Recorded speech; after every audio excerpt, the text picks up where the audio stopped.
राम मंदिर की पूरी कहानी। नंबर 1। बाबर ने 1528 ईस्वी में अपने सेनापति मीर बाकी को अयोध्या के भव्य राम मंदिर को तोड़ने का आदेश दिया। इतिहासकार कानिगम के अनुसार श्री राम मंदिर को बचाने के लिए हिंदुओं ने जान की बाजी लगा दी थी।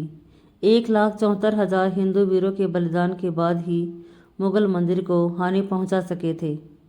मंदिर इतना मजबूत बना हुआ था कि तोड़ने के लिए तोपों के गोलों का इस्तेमाल करना पड़ा।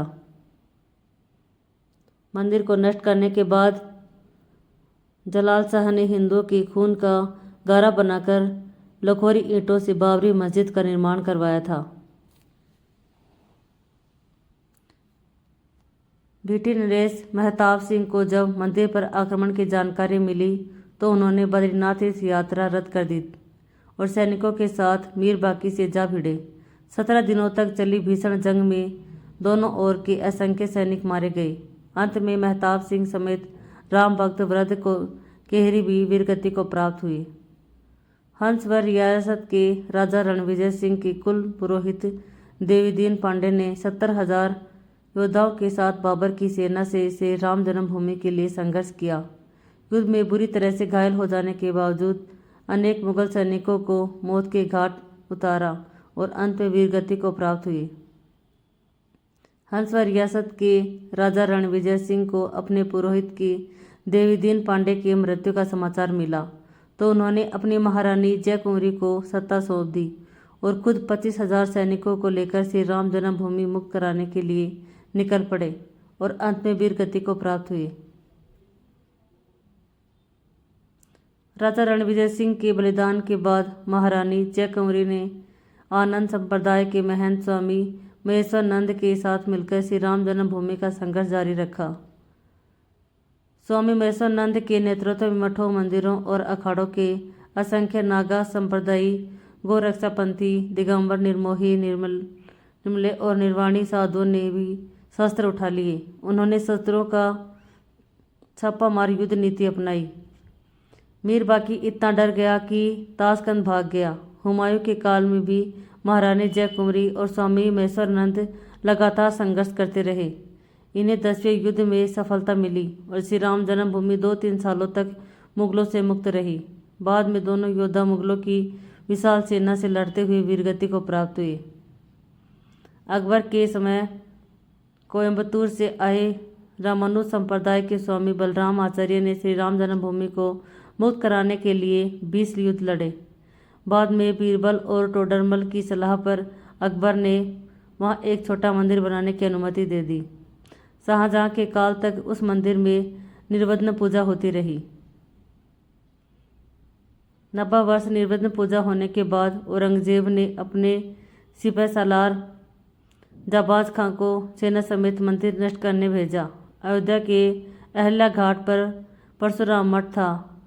वहाँ बाबा वैष्णोदास रहते थे। उनके साथ चिमटाधारी साधुओं की एक विशाल शिष्य मंडली थी। उन्होंने चिमटों और शत्रुओं के त्रिशूलों के साथ मंदिर की रक्षा करी और जाबाज खां को उल्टे पांव भागना पड़ा। औरंगजेब ने दूसरी बार सैयद हसन अली को विशाल सेना के साथ मंदिर नष्ट करने भेजा।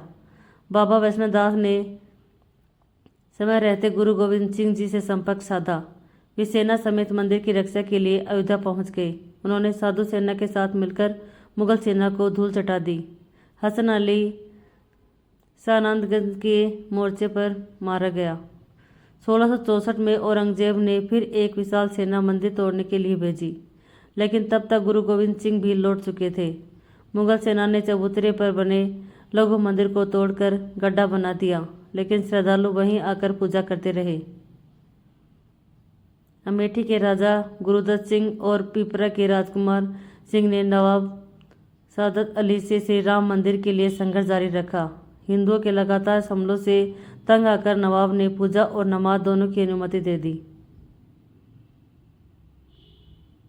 आज़ादी से पहले एक अंग्रेज सिपाही अब्दुल बरकत ने फैजाबाद जिलाधीश के नायर के सामने बयान दिया कि 22-23 दिसंबर 1941 की रात करीब 2 बजे उसने मस्जिद के अंदर हल्की रोशनी देखी, जो बाद में सुनहरी हो गई। इसके बाद घुंघराले बालों वाले 4-5 साल के एक सुंदर बालक को देखकर हैरान हो गया। थोड़ी देर बाद देखता है कि मुख्य द्वार का ताला टूटा हुआ है और मस्जिद में हिंदुओं की भीड़ एक सिंहासन पर मूर्ति रखकर पूजा कर रही है। राम मंदिर आंदोलन के दौरान मुलायम सिंह यादव ने कहा था कि विवादित ढांचे पर परिंदा भी पैर नहीं मार सकता। 30,000 से ज़्यादा सुरक्षाकर्मी अयोध्या में तैनात कर दिए, लेकिन कोलकाता के कोठारी बंधुओं ने मुलायम सिंह के दावे की हवा निकाल दी। 23 साल के राजकुमार कोठारी और 20 साल के शरद कोठारी राम मंदिर के प्रति इतने समर्पित थे कि 200 किलोमीटर का रास्ता उन्होंने पैदल ही तय किया था, क्योंकि अयोध्या पहुंचने वाले सभी साधन रोक दिए गए थे। 30 अक्टूबर 1990 को विवादित ढांचे पर सबसे पहले चढ़ने वाला युवक शरद कोठारी था। फिर बड़ा भाई राजकुमार कोठारी भी ढांचे पर चढ़ गया और भगवा ध्वज लहरा दिया। 30 अक्टूबर 1990 को विवादित ढांचे से सीआरपीएफ के जवानों ने दोनों भाइयों को पीट कर खदेड़ा। बाबर ने 1528 में अपने सेनापति मीर बाकी को अयोध्या के भव्य राम मंदिर को तोड़ने का आदेश दिया। इतिहासकार कानिंघम के अनुसार श्री राम मंदिर को बचाने के लिए हिंदुओं ने जान की बाजी लगा दी थी। 1,74,000 हिंदू वीरों के बलिदान के बाद ही मुगल मंदिर का हानि पहुंचा सके थे। मंदिर इतना मजबूत बना हुआ था कि तोड़ने के लिए तोप के गोलों का इस्तेमाल करना पड़ा। श्री राम मंदिर के पक्ष में सुप्रीम कोर्ट का फैसला आने के बाद अयोध्या व आसपास के 105 गांवों के सूर्यवंशी क्षत्रिय परिवारों ने 500 साल बाद सिर पर पगड़ी और पैरों में चमड़े के जूते पहनकर अपने प्रण को पूरा किया। दरअसल इनके पूर्वजों ने 16वीं सदी में मंदिर बचाने के लिए मुगलों से युद्ध लड़ा था, लेकिन युद्ध हार गए थे। बता दें कि ठाकुर गज सिंह के नेतृत्व में मुगली जंग हुई थी। इस जंग में ठाकुर गज सिंह हार गए थे। हारने के बाद गज सिंह ने श्री राम मंदिर जन्मभूमि पर कब्जा होने तक पगड़ी व जूते न पहनने की प्रतिज्ञा ली थी। इसी प्रतिज्ञा का पालन उनकी आने वाली पीढ़ियों ने भी किया।